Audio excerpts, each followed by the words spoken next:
This anime stylized card game and this Polish movie from the 60s are kind of the same thing. They are both adaptations of Henryk Sienkiewicz's novel Krzyżacy or Knights of the Cross, a Polish novel that was actually required reading back when I was in middle school.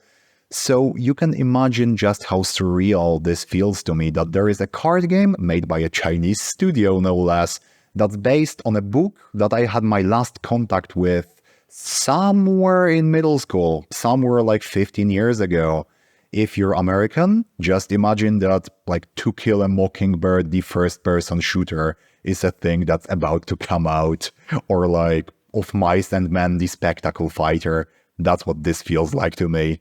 So as both a card game guy and a Polish guy, I guess, a Polish person who is passingly familiar with the contents of the book, I will give you my honest opinion. My initial stance is this is kind of weird. The book was relatively mid.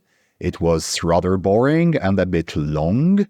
So I hope that the game is nothing like it. I hope the game is much better than the book. So let's head into Knights of the Cross.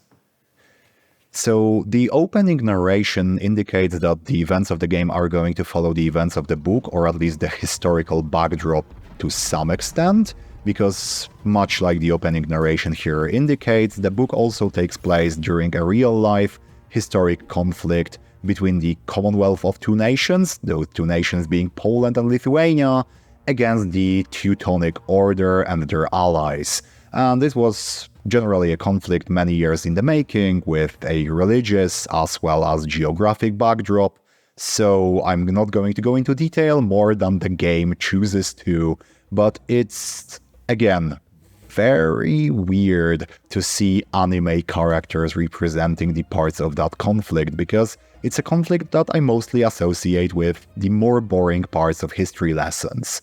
The end part of the book, and I don't think this is a spoiler, by the way, this is something that you could read on the backside of the book's cover, is that it culminates in the Battle of Grunwald, which is like a top 3 most important battle in Polish history.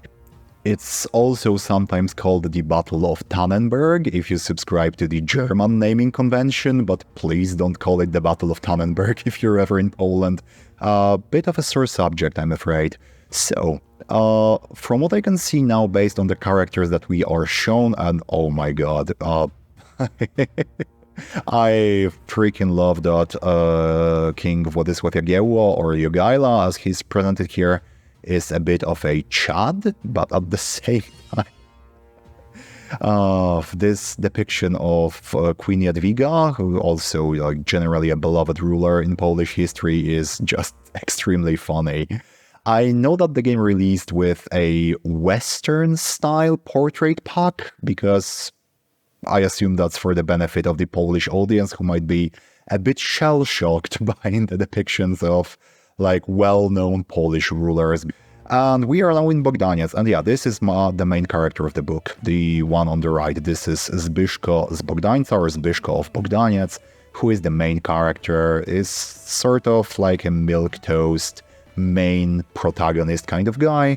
He wants to become a knight, he wants to fight for Poland or for the Commonwealth of Two Nations, and he is most often accompanied by the guy who we are fighting right now, his uncle Maćko, who is sort of like a trickster character, but with a heart of gold, and he serves as a mentor to Zbyszko. And this is sort of a tutorial fight, and I don't remember Zbyszko using Magic Bomb in the literary predecessor, but from what I can see on screen right now, this is sort of a traditional like Slay the Spire adjacent card game, though with some interesting elements, because the relic, or whatever they are called in the game, they would be called relics in most of the Slay the Spire successors. The relic that we start with incentivizes playing cards in particular orders or sequencing them well.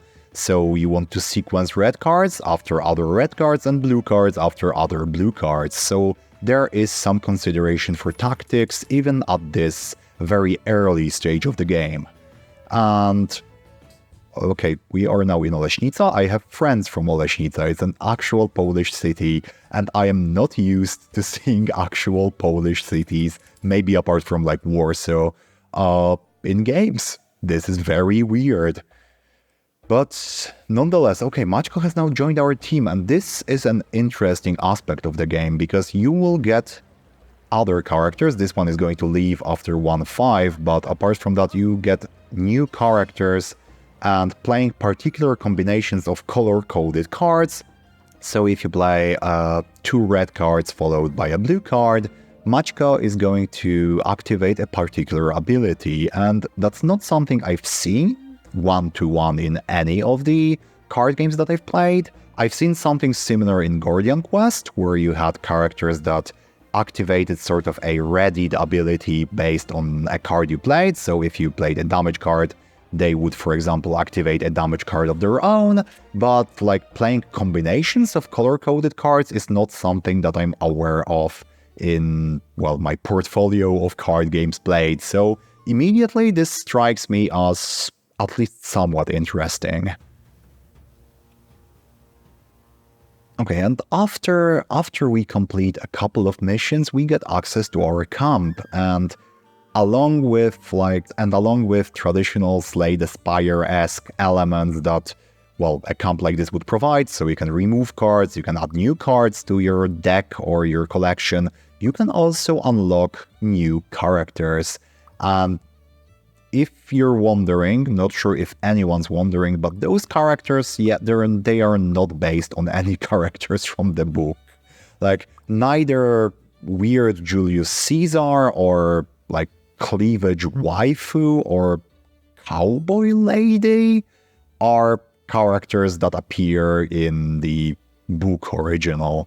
But, hey, having access to as many as 4 characters, and you're going to see 2 characters, an attacker and a support character. Those provide interesting considerations for the tactics that I will get to utilize in the battles that come up.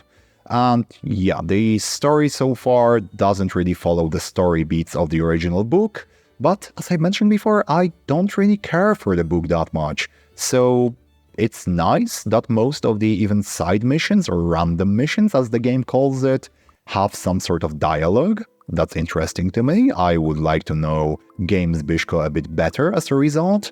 So far, I'm seeing a high level of polish here.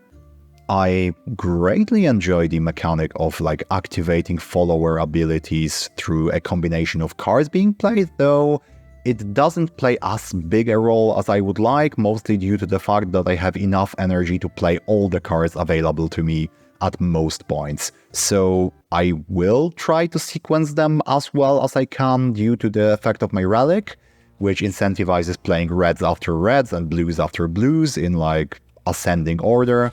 But at the same time, I'm not seeing a whole lot of depth right now. Though maybe like with the ability to choose as many as 3 followers, I probably have access mostly to basic ones right now. Maybe combining those followers is where the depth of the game lies. So we'll have to see. But so far, a high level of polish. I enjoy both the out-of-combat art style, of the sort of anime-esque art style, as well as the in-combat one. It sort of reminds me of like Fire Emblem, or some of the like tactical RPGs, maybe Final Fantasy Tactics to an extent. And I enjoyed the art style of all of these games, so this is also like cool to me. I like good pixel art. My reaction so far is, this is funny. The elements that I recognize are really funny, like seeing actual Polish rulers, important historical characters as anime girls. Very freaking funny. And I can't really tell how close to the events of the book the main quest line is going to be, but the side quests have very little to do.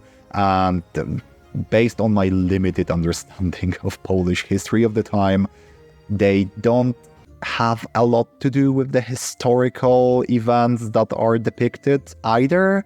Can't really fault the game on the card game front. I'll have to play a bit more because so far I've played 2 playthroughs and I've only beaten the first boss.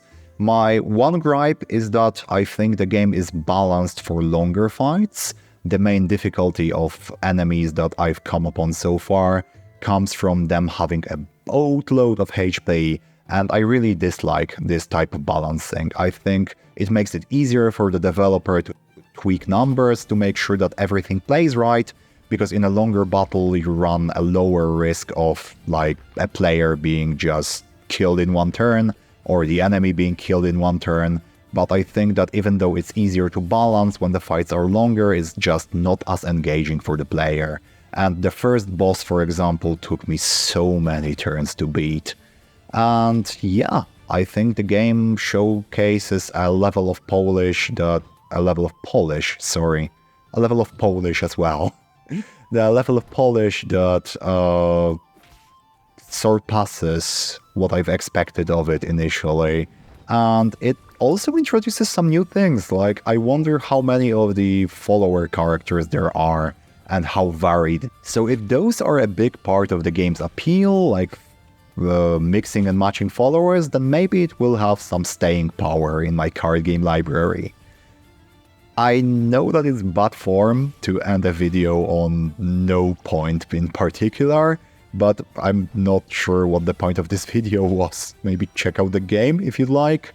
Maybe like check out a mid-Polish novel that I'm not sure has an English translation, though it might have one. Sienkiewicz won and the Nobel Prize for Literature, so the book might be translated. Maybe, I don't know, as a middle ground, check out the movie from the 60s. I'm sure it's subbed somewhere. This was my very unstructured reaction to Knights of the Cross.